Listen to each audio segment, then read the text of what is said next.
Is Trump about to liberate Canadians from themselves? I'm just messing with you. But apparently everyone is starting to wonder whether it's a joke or not. And apparently that's not all he's going after. What on earth is going on? I'm curious. I hope you are. Hey, tell me what you think. On the surface, it looks like the U.S. might be back on some sort of hegemonic power flex, but I think there's more to the story. I don't think it's quite how it looks. If we were to work under the assumption that you're serious about making Canada 51st state of the United States, the leader of the Conservative Party in Canada said, under no circumstance will it ever be the 51st state. Maybe he won't win, but maybe he will. I don't care. You had suggested. Listen, I don't care what he says. But Sir Lopez, you said you were considering military force to acquire Panama and Greenland. Are you also considering military force to annex and acquire Canada? No, economic force, because Canada and the United States, that would really be something. You get rid of that artificially drawn line, and you take a look at what that looks like. Man, that is quite the clip, and it certainly spooked Canada. The federal Liberals will need to find a new leader, and soon, following Justin Trudeau's announcement yesterday that he'll be stepping down. It's widely believed they will try to have someone in place before Parliament resumes on March 24th. But whoever replaces Trudeau will have to contend with Donald Trump's threats to Canada, including economic pressures designed by the incoming president to try to force Canada's hand into becoming the so-called 51st state. Trudeau says there's not a snowball's chance in hell Canada will join the U.S., which I don't think is what Trump is trying to do. I'm going to get into what I think he's actually trying to do, but I think this is a major misinterpretation. And I actually think responding this way is a mistake and gives Trump more power at the negotiating table. Canadian Prime Minister Justin Trudeau has hit back at Donald Trump's threat to use economic force to absorb Canada into the U.S., saying there isn't a snowball's chance in hell the two will join. That's not going to happen. Canadians are incredibly proud of being Canadian. One of the ways we define ourselves most easily is, well, we're not American. There is such a depth of pride that that's not actually an issue. What I think is happening in this is President Trump, who's a very skillful negotiator, is getting people to be somewhat distracted by that conversation, to take away from the conversation around 25% tariffs. See, this is actually a good response from Trudeau, and it makes me think he actually understands more than a lot of other people what Trump is trying to do here. President-elect Trump in recent weeks has repeatedly needled Canada about becoming the 51st U.S. state. I swear this article was written by a Karen or something. Trump reiterated his threat to bring in a substantial tariff on Canadian goods unless the country took steps towards increasing security on the shared U.S. border. The ongoing tariff threat comes at politically challenging time for Canada. On Monday, an embattled Trudeau announced he was resigning, though he will stay on as Prime Minister until the governing Liberals elect a new leader, expected sometime by late March. Canada's parliament has been prorogued or suspended until the 24th of March, allowing time for the leadership race. Doesn't it also postpone a certain investigation into foreign influence in the Canadian government? Very interesting. Economists warn that if Trump follows through on imposing the tariffs after he's inaugurated on the 20th of January, it could significantly hurt Canada's economy. Am I wrong though, or is Canada's economy basically one giant bubble that's getting ready to burst anyway? Okay, so that was an exaggeration, but apparently the GDP per capita has been falling, and they've just been trying to make up for it by increasing their population at increasing rates. On top of that, their housing bubble is getting ready to pop, along with the rest of the world's. But the crazy thing is, as recently as 10 years ago, property speculators were a minority among Ontario's home buyers. Investors now surpass first-time buyers, as well as the total number of people moving between homes. According to a recent report between January and August of last year, investors were responsible for a quarter of purchases in the province. That's insane. And this bubble's getting ready to burst at a time where people already have less purchasing power. Higher interest rates alongside decades-high inflation in 2022 to 2023 ate away at household purchasing power. Weaker demand spurred a rise in the unemployment rate of a size that historically only happens in recessions. But decades-high population growth has masked this recession-like economic backdrop. Canada has added 2.1 million additional consumers since mid-2022. Real person output has declined in 6 of the past 7 consecutive quarters, and unemployment has risen at the same time. Without higher population boosting the demand, the Canadian economy almost certainly would have contracted outright over the last 2 years. Per person after inflation household spending is 2% below It looks like they're getting ready to start cutting interest rates, the central bank is, and they're expecting that to begin alleviating some of the issues that are restraining individual purchasing power right now. So I can understand, as sensitive of a spot as they're in right now, why they would be particularly nervous and aggrieved by the moves that the U.S. could be making potentially with these tariffs and how it would impact their economy, especially right now. But at the same time, we have to address this trade deficit that is doing nothing to help our own economy. And it would also be much better for national security. Don't forget, we basically protect Canada. But here's the problem with Canada. So many friends up there. I love the Canadian people. They're great. But we're spending hundreds of billions a year to protect it. We're spending hundreds of billions a year to take care of Canada. We lose in trade deficits. We're losing massive. We don't need their cars. You know, they make 20% of our cars. We don't need that. I'd rather make them in Detroit. We don't need the cars. We don't need their lumber. We have massive fields of lumber. We don't need their lumber. We have to unrestrict them because stupid people put, restrictions on, but I can do that with an executive order. We don't need anything they have. We don't need their dairy products. We have more than they have. We don't need anything. So why are we losing $200 billion a year and more to protect Canada? And I said that to, as I called him, Governor Trudeau. I said, listen, what would happen if we didn't subsidize you? From here, it kind of looks like Canada's economy shares a lot of resemblance to Trudeau's political career. It doesn't really need a lot of help to fall on its own, which is why I think this is a classic example of Trump's signature negotiation tactic. He's basically telling Canada that they have no power and that their position holds no merit to reduce whatever leverage they feel like they have walking into the negotiation table. I think his goal is a new trade deal that addresses the current deficit that we have with Canada right now. And I think that this is really his way of opening the door to those conversations. He does this over and over again. This is literally a documented tactic of his. I think it's called the big ask or something. He starts with a big ask. I think I've heard him say that, or other people talking about. He starts with a big ask, right? And his version right now with Canada is, you guys might as well just be a state. Why are we subsidizing you like we subsidize a state? It takes the power away from Canada. I think that's the whole point of this. I think the number one thing Canada should do, I think the number one move would be to play him back. Act like he doesn't have any power. When he starts talking all this stuff, instead of making him feel authoritative by giving him all this control, by acting scared, just laugh it off. But you gotta come to the negotiation. If you're gonna do that and play it back like that, you gotta come to the negotiation table with something hard.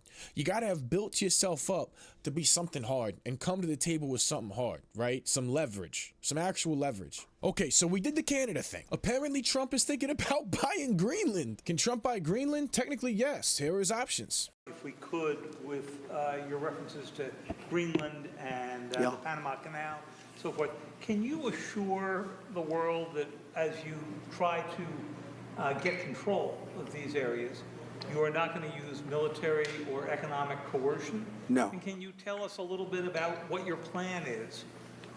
Are you going to negotiate a new treaty? Are you going to ask the Canadians to hold a vote? What is the strategy? Yeah, I can't assure you, you're talking about Panama and Greenland. No, I can't assure you on either of those two. But I can say this, we need them for economic security.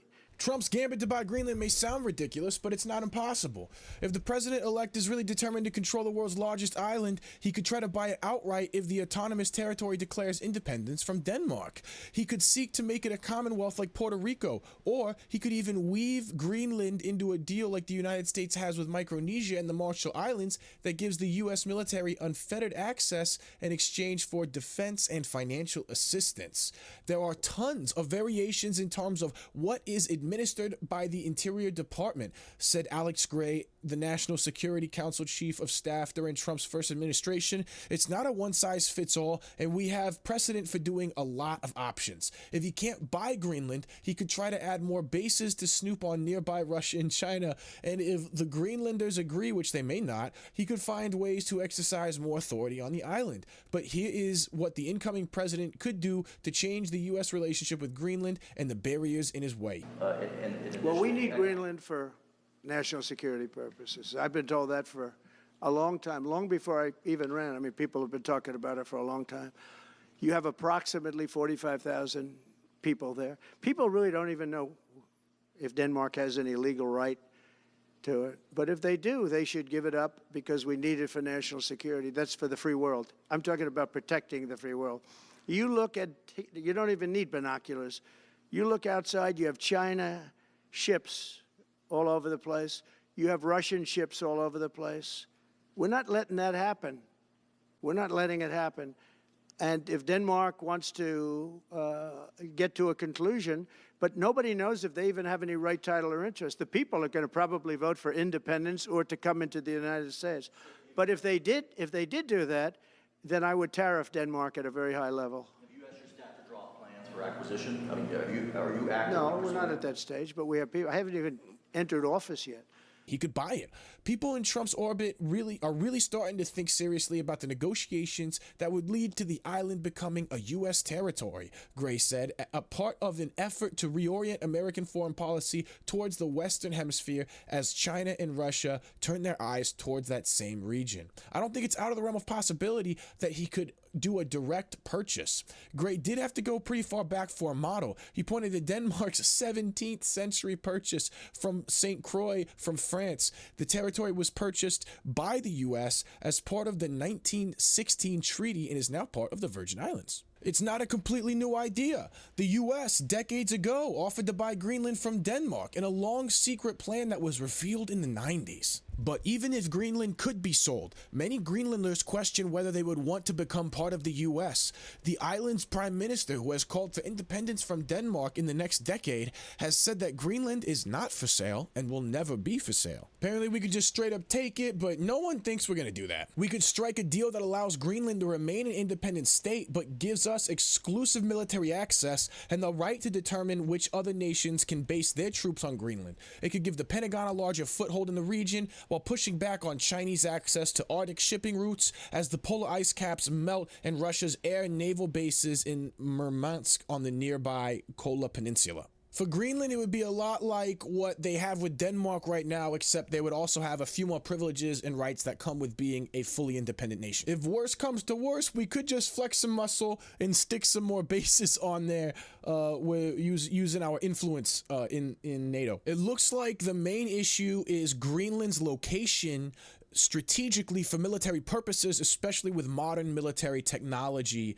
makes it extremely vulnerable to being exploited by the Chinese and the Russians, especially if a global conflict were to break out. And apparently Trump was dead serious about the Panama Canal too. We're being ripped off at the Panama Canal like we're being ripped off everywhere else.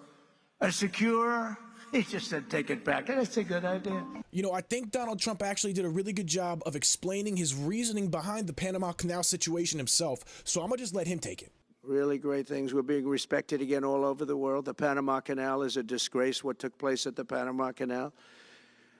Jimmy Carter gave it to them for $1, and they were supposed to treat us well. I thought it was a terrible thing to do. You know, it's the most expensive structure ever built in the history of our country, relatively. It would be the equivalent of substantially over $1 trillion today. We lost 38,000 people.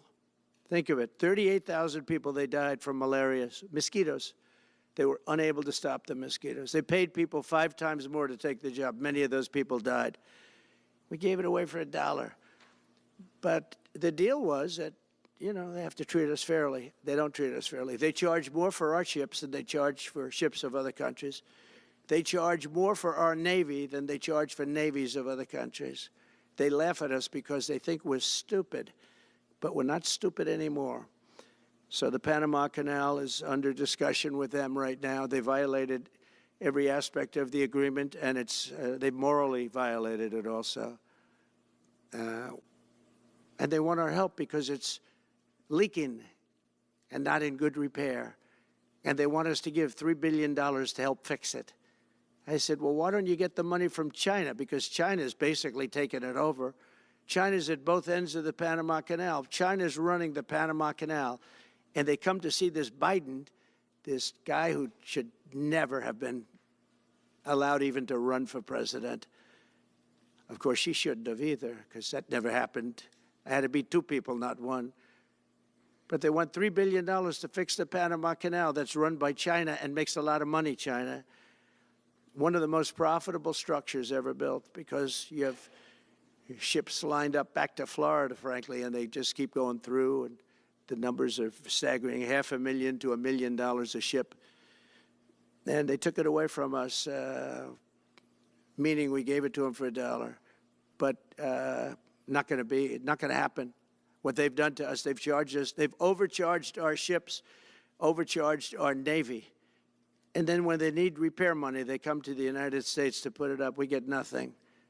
Those days are over. Hey, real quick, did you guys hear Trump expose what nobody is getting about the Ukraine war? We cover it right here, guys. And Trump blames Gavin Newsom and the California government for a lot of the issues that led to the severity of the Palisades fire and the fires in LA right now. And I think he might be right. Check out why. Thank you so much for joining me, guys. I appreciate you, and I will see you on the next episode.